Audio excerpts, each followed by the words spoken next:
دراصل بڑا احتیاط کر رہا ہوں، خاص کر جب جیل سے باہر نکلا ہوں،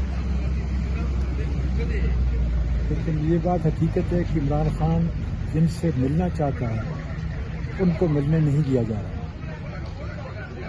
اور جن سے نہیں ملنا چاہتا وہ جا کر ملاقات کر رہے ہیں۔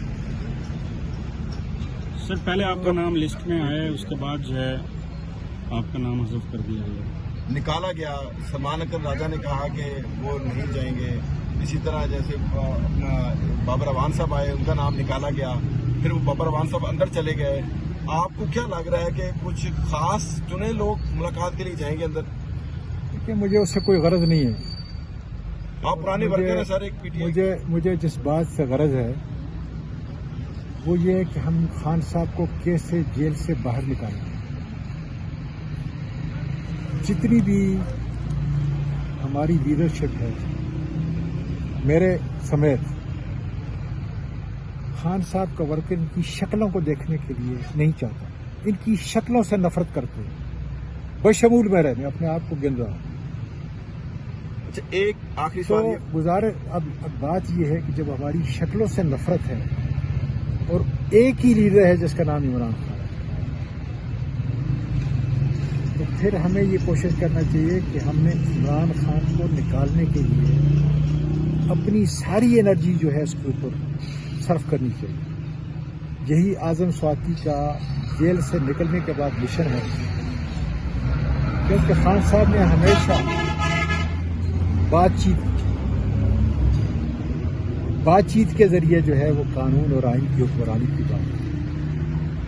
مجھے کئی مرتبہ بھیجا 2022 کے اندر، دسمبر میں 2023 کے اندر۔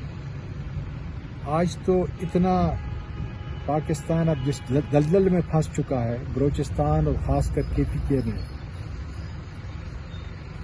کہ اب تو انتہائی ضروری ہو چکا ہے کہ پاکستان کو اس کے مستقبل کو بچانے کے لیے ہم عمران خان کے لیے ایک ایسی حکمت عملی بنائیں۔ ہم مطلب یہ ہے کہ جو پی ٹی آئی کی لیڈرشپ ہے، ایسی حکمت عملی بنائیں کہ خان صاحب ہمارے اور لوگوں کے درمیان میں ہو۔ لیکن مجھے سمجھ نہیں آ رہا کہ اعظم سواتی کے ملنے سے کیا خطرہ ہے، کیا تشویش ہے، اس لیے میں بڑے احتیاط سے بات کر رہا ہوں۔ حامد خان صاحب کے ساتھ آپ کی گفتگو ہو رہی تو حامد خان صاحب نے کہا کہ میری ملاقات یہ کروانا نہیں چاہ رہے، میں اسپیشل کراچی سے آیا ہوں، تو کیا کہیں گے اس کے اوپر؟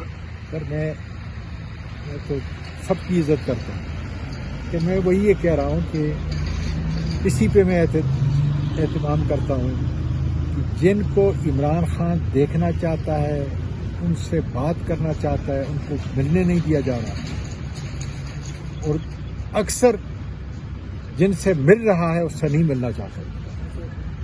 اب مجھے اپنی فکر نہیں، میں تو کئی دفعہ آیا ہوں، 6-7 دفعہ آیا ہوں، پھر آؤں گا انشاءاللہ تعالی۔ میرا تو ایک دیوانے کا رشتہ ہے عمران خان کے ساتھ، لیکن اس کو کتنی تکلیف ہوگی کہ میں باہر آیا ہوں۔ جب اس کو یہ پتہ چلے گا کہ میں باہر آیا ہوں تو اس کو کتنی تکلیف ہوگی۔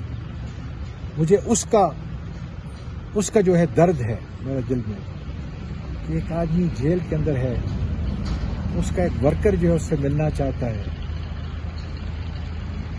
اور ورکر ایک خاص مقصد کے لیے ملنا چاہتا ہے کہ خان صاحب کے لیے کون سا ایک ایسا لایا عمل بنایا جائے جس کے ذریعے وہ جیل سے باہر آ جائے۔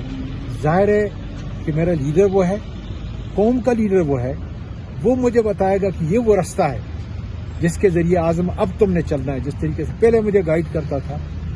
تو میری تو ایک طلب ہے، قومی طلب ہے، ذاتی نہیں۔ ذاتی تو جب مرضی ان کی آتا ہے مجھے اٹھا کے لے جاتے ہیں۔ کے پی کے سے صرف اکیلا میں گرفتار تھا 4 مہینے، اکیلا، باقی سب پاکستان کے ورکر اور کے پی کے ورکر۔ آرمی چیف کی والدہ کا انتقال ہوا، کیا جنازے پہ جائیں گے آج؟ انا للہ و انا الیہ راجعون۔ مائیں بڑی قیمتی چیز ہوتی ہے، میں نے اپنی ماں کے پاؤں کے تلے جاتے ہیں اس زبان سے، اس لیے مائیں سب کی ساتھ ہیں۔ یہ اور بات ہے، آج ہماری ماؤں، ہماری بیٹیوں، ہماری بیویوں کو اٹھایا جا رہا ہے، جو انتہائی تشویشناک ہے۔ اس لیے جو نفرت ہے جو نفرت ہے وہ اپنی انتہا کو پہنچ چکی ہے، اور اس نفرت کو ہم نے بجھانا ہے، اس نفرت کو ہم نے کم کرنا ہے، تاکہ میرا ملک پاکستان جو ہے یہ بچ جائے۔ جنازے پہ جائیں گے سر؟ میں تو کیوں آپ کو جو ہے غلط کروں، لیکن میں دعا کروں گا اللہ تعالیٰ سب کی ماؤں کو جنت اپنے دوست کو جگہ دے، جس کے دل کو ڈائریکٹ ان کی اولاد کو بہت زیادہ جو ہے اس کے اوپر ہوگا، اس لیے کہ ماں بڑی ایک عظیم شخصیت ہوتی ہے۔ اللہ تعالیٰ ان کو صبر دے، بڑی مہربانی، بہت مہربانی۔